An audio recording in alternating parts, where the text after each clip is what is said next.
ایسے نبی جو 100 برس تک مردہ رہے پھر زندہ ہو گئے، اللہ نے ایسا کیوں کیا؟ 100 سالوں بعد جب وہ موت کی نیند سے اٹھے تو انہوں نے کیا دیکھا؟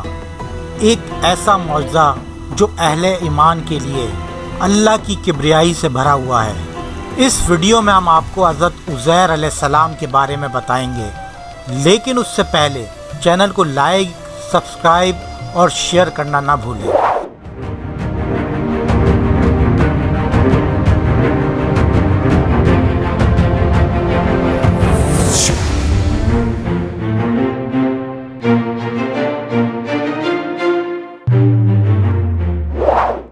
یہ واقعہ حضرت عزیر بن شرقیہ علیہ السلام کا ہے، جو بنی اسرائیل قوم پر ایک نبی مبعوث ہوئے۔ جب بنی اسرائیل قوم کی بدعمالیاں بہت زیادہ بڑھ گئیں تو ان پر اللہ تعالیٰ کی طرف سے یہ عذاب آیا کہ بخت نصر بابلی کا ایک کافر بادشاہ بہت بڑی فوج کے ساتھ بیت المقدس پر حملہ کر دیا اور شہر کے 1 لاکھ باشندوں کو قتل کر دیا اور 1 لاکھ ملک کے شام میں ادھر ادھر بکھیر کر آباد کر دیا اور باقیوں کو گرفتار کر کے لونڈی غلام بنا لیا۔ حضرت عزیر علیہ السلام بھی انہی قیدیوں میں سے تھے۔ اس کے بعد اس کافر بادشاہ نے پورے شہر بیت المقدس کو توڑ پھوڑ کر مسمار کر دیا اور بالکل ویران بنا ڈالا۔ کچھ دنوں بعد جب حضرت عزیر علیہ السلام جب بخت نصر کی قید سے رہا ہوئے تو ایک گدھے پر سوار ہو کر اپنے شہر بیت المقدس میں داخل ہوئے اور اپنے شہر کی ویرانی اور بربادی دیکھ کر ان کا دل بھر آیا اور وہ رو پڑے۔ چاروں طرف چکر لگایا مگر انہیں کسی انسان کی شکل نظر نہ آئی۔ ہاں یہ دیکھا کہ وہاں کے درختوں پر خوب زیادہ پھل آئے ہیں جو پک کر تیار ہو چکے ہیں، مگر کوئی ان پھلوں کو توڑنے والا نہیں ہے۔ یہ منظر دیکھ کر نہایت ہی حسرت اور افسوس کے ساتھ بے اختیار آپ کی زبان مبارک سے یہ جملہ نکل پڑا، انا یحیی ھذہ اللہ بعد موتھا، یعنی اس شہر کی ایسی بربادی اور ویرانی کے بعد بھلا کس طرح اللہ تعالیٰ اس شہر کو آباد کرے گا۔ پھر آپ نے کچھ پھلوں کو توڑ کر تناول فرمایا اور انگوروں کو نچوڑ کر اس کا شیرہ نوش فرمایا۔ پھر بچے ہوئے پھلوں کو اپنے جھولے میں ڈال لیا اور بچے ہوئے انگور کے شیرے کو اپنی مشک میں بھر لیا اور اپنے گدھے کو ایک مضبوط رسی سے باندھ دیا۔ پھر آپ ایک درخت کے نیچے لیٹ کر سو گئے اور اسی نیند کی حالت میں آپ کی وفات ہو گئی، اور اللہ تعالیٰ نے درندوں، پرندوں، چرندوں اور جنس و انسان سب کی آنکھوں سے آپ کو اوجھل کر دیا کہ کوئی آپ کو دیکھ نہ سکے، یہاں تک کہ 70 برس کا زمانہ گزر گیا تو ملک فارس کے بادشاہوں میں سے ایک بادشاہ اپنے لشکر کے ساتھ بیت المقدس کے اس ویرانے میں داخل ہوا اور بہت سے لوگوں کو یہاں لا کر بسایا اور شہر کو پھر دوبارہ سے آباد کر دیا، اور بچے کچے بنی اسرائیل جو گرد و جوار میں تھے سب کو بلا بلا کر شہر میں آباد کر دیا، اور ان لوگوں نے نئی عمارتیں بنا کر قسم قسم کے باغ لگا کر اس شہر کو پہلے سے زیادہ خوبصورت اور بارونق بنا دیا۔ جب حضرت عزیر علیہ السلام کو پورے 100 برس کی وفات کی حالت میں ہو گئے تو اللہ تعالیٰ نے آپ کو زندہ فرما دیا۔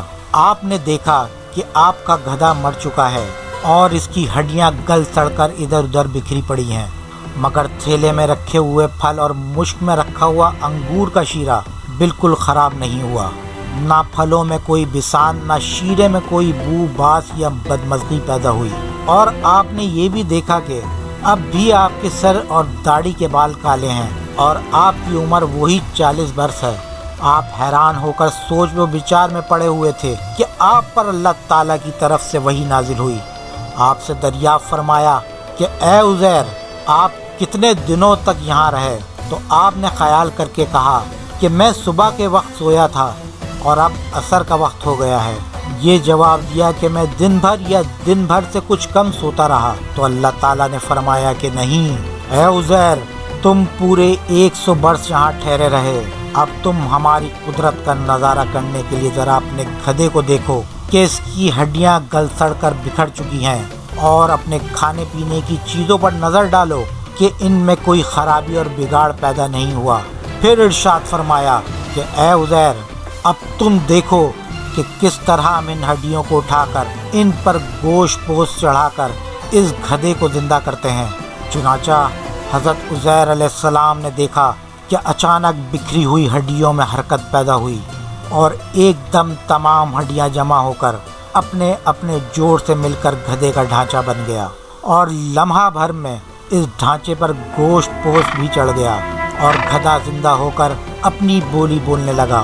یہ دیکھ کر حضرت عزیر علیہ السلام نے بلند آواز میں یہ کہا، اعلموا ان اللہ علی کل شیء قدیر، میں خوب جانتا ہوں کہ اللہ سب کچھ کر سکتا ہے۔ اس کے بعد حضرت عزیر علیہ السلام نے شہر کا دورہ فرماتے ہوئے اس جگہ پہنچ گئے جہاں 100 برس پہلے آپ کا مکان تھا، تو نہ تو کوئی آپ کو پہچانتا اور نہ ہی کوئی آپ کو جانتا تھا۔ ہاں، البتہ یہ دیکھا کہ ایک بہت ہی بوڑھی اور اپائج عورت مکان کے پاس بیٹھی ہے جس نے اپنے بچپن میں حضرت عزیر علیہ السلام کو دیکھا تھا۔ آپ نے اس سے پوچھا کہ کیا یہی عزیر کا مکان ہے؟ تو اس نے جواب دیا کہ جی ہاں۔ پھر بڑھیا نے کہا کہ عزیر کا کیا ذکر ہے، ان کو تو 100 برس ہو گئے کہ وہ بالکل ہی لاپتہ ہو چکے ہیں۔ یہ کہہ کر بڑھیا رونے لگی تو آپ نے فرمایا کہ اے بڑھیا، میں ہی عزیر ہوں۔ تو بڑھیا نے کہا کہ سبحان اللہ، آپ کیسے عزیر ہو سکتے ہیں؟ آپ نے فرمایا کہ اے بڑھیا، مجھ کو اللہ تعالیٰ نے 100 برس مردہ رکھا، پھر مجھ کو زندہ فرما دیا اور میں اپنے گھر آ گیا ہوں۔ تو بڑھیا نے کہا کہ حضرت عزیر علیہ السلام تو ایسے باکمال تھے کہ ان کی ہر دعا مقبول ہوتی تھی۔ اگر آپ واقعی حضرت عزیر علیہ السلام ہیں تو میرے لیے دعا کر دیجئے کہ میری آنکھوں کی روشنائی اور میرا فالج اچھا ہو جائے۔ حضرت عزیر علیہ السلام نے دعا کر دی تو بڑھیا کی آنکھیں ٹھیک ہو گئیں اور اس کا فالج بھی اچھا ہو گیا۔ پھر اس نے غور سے آپ کو دیکھا تو پہچان لیا اور بول اٹھی کہ میں شہادت دیتی ہوں آپ یقیناً حضرت عزیر علیہ السلام ہی ہیں۔ پھر وہ بڑھیا آپ کو لے کر بنی اسرائیل کے محلے میں گئی۔ اتفاق سے وہ سب لوگ ایک مجلس میں جمع تھے اور اسی مجلس میں آپ کا لڑکا بھی موجود تھا جو کہ 118 برس کا ہو چکا تھا، اور آپ کے چند پوتے بھی تھے جو سب بوڑھے ہو چکے تھے۔ بڑھیا نے مجلس میں شہادت دی اور اعلان کیا، اے لوگو، بلا شبہ یہ حضرت عزیر علیہ السلام ہی ہیں۔ مگر کسی نے بڑھیا کی بات کو صحیح نہیں مانا۔ اتنے میں ان کے لڑکے نے کہا، میرے باپ کے دونوں کندھوں کے بیچ کے درمیان ایک کالے رنگ کا مسا تھا جو چاند کی شکل کا تھا۔ چنانچہ آپ نے اپنا کرتا اتار کر دکھایا تو وہ مسا موجود تھا۔ پھر لوگوں نے کہا کہ حضرت عزیر علیہ السلام کو توریت زبانی آتی تھی تو زبانی توریت پڑھ کر سنائیں۔ آپ نے بغیر کسی جھجک کے فوراً پوری توریت پڑھ کر سنا دی۔ بخت نصر بادشاہ نے بیت المقدس کو تباہ کرتے وقت 40,000 توریت کے عالموں کو چن چن کر قتل کر دیا تھا، اور توریت کی کوئی جلد بھی اس زمین پر باقی نہیں چھوڑی تھی۔ اب یہ سوال پیدا ہوا کہ حضرت عزیر علیہ السلام نے توریت تو صحیح پڑھی یا نہیں؟ تو ایک آدمی نے کہا کہ میں نے اپنے باپ سے سنا ہے کہ جس دن ہم لوگوں کو بخت نصر نے گرفتار کیا تھا، اس دن ایک ویرانے میں ایک انگور کی بیل کے جڑ میں توریت کی ایک جلد دفن کر دی گئی تھی۔ اگر تم لوگ میرے دادا کے انگور کی جگہ کی نشاندہی کر دو تو میں توریت کی ایک جلد برآمد کر دوں گا۔ اس وقت پتہ چل جائے گا کہ حضرت عزیر علیہ السلام نے توریت پڑھی ہے وہ صحیح ہے یا نہیں۔ چنانچہ لوگوں نے تلاش کر کے اور زمین کھود کر توریت کی جلد نکال لی تو وہ حرف بحرف حضرت عزیر علیہ السلام کی زبانی یاد کی ہوئی توریت کے مطابق تھی۔ یہ عجیب و غریب اور حیرت انگیز ماجرا دیکھ کر سب لوگوں نے ایک زبان ہو کر یہ کہنا شروع کر دیا، بے شک حضرت عزیر علیہ السلام یہی ہیں اور یقیناً یہ خدا کے بیٹے ہیں۔ چنانچہ اسی دن سے یہ غلط اور مشرکانہ عقیدہ یہودیوں میں پھیل گیا کہ معاذ اللہ حضرت عزیر علیہ السلام خدا کے بیٹے ہیں۔ آج تک دنیا بھر کے یہودی اس باطل عقیدے پر جمے ہوئے ہیں کہ حضرت عزیر علیہ السلام خدا کے بیٹے ہیں، معاذ اللہ۔ اللہ تعالیٰ نے قرآن مجید کی سورہ بقرہ میں اس واقعے کو ان الفاظوں میں بیان فرمایا ہے، یا اس کی طرح جو گزرا ایک بستی پر اور وہ ڈھہ پڑی تھی اپنی چھتوں پر، بولا اسے کیوں کر جلائے گا اللہ؟ اس کی موت کے بعد تو اللہ نے اسے مردہ رکھا 100 برس، پھر زندہ کر دیا، فرمایا تو یہاں کتنا ٹھہرا؟ عرض کیا دن بھر ٹھہرا ہوں گا یا کچھ کم۔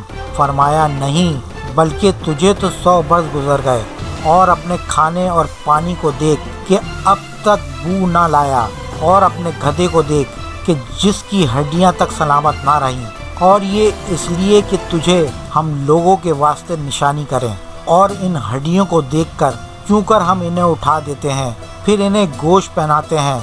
جب یہ معاملہ اس پر ظاہر ہو گیا، بولا میں خوب جانتا ہوں کہ اللہ سب کچھ کر سکتا ہے۔ ان آیاتوں میں صاف صاف موجود ہے کہ ایک ہی جگہ پر، ایک ہی آب و ہوا میں حضرت عزیر علیہ السلام کا گدھا تو مر کر گل سڑ گیا اور اس کی ہڈیاں ریزہ ریزہ ہو کر بکھر گئیں، مگر پھلوں اور شیرہ انگور اور خود حضرت عزیر علیہ السلام کی ذات میں کسی قسم کا کوئی تغیر کا سوال ہی نہیں ہوا، یہاں تک کہ 100 برس میں ان کے بال بھی سفید نہیں ہوئے۔ اس واقعے سے ثابت یہ ہوتا ہے کہ ایک ہی قبرستان کے اندر، ایک ہی آب و ہوا میں اگر بعض مردوں کی لاشیں گل سڑ کر فنا ہو جائیں اور بعض بزرگوں کی لاشیں سلامت رہ جائیں اور ان کے کفن تک میلے نہ ہوں، تو ایسا ہو سکتا ہے، اور بارہا ایسا ہوا ہے، اور حضرت عزیر علیہ السلام کا یہ قرآنی واقعہ اس بات کی بہترین دلیل ہے۔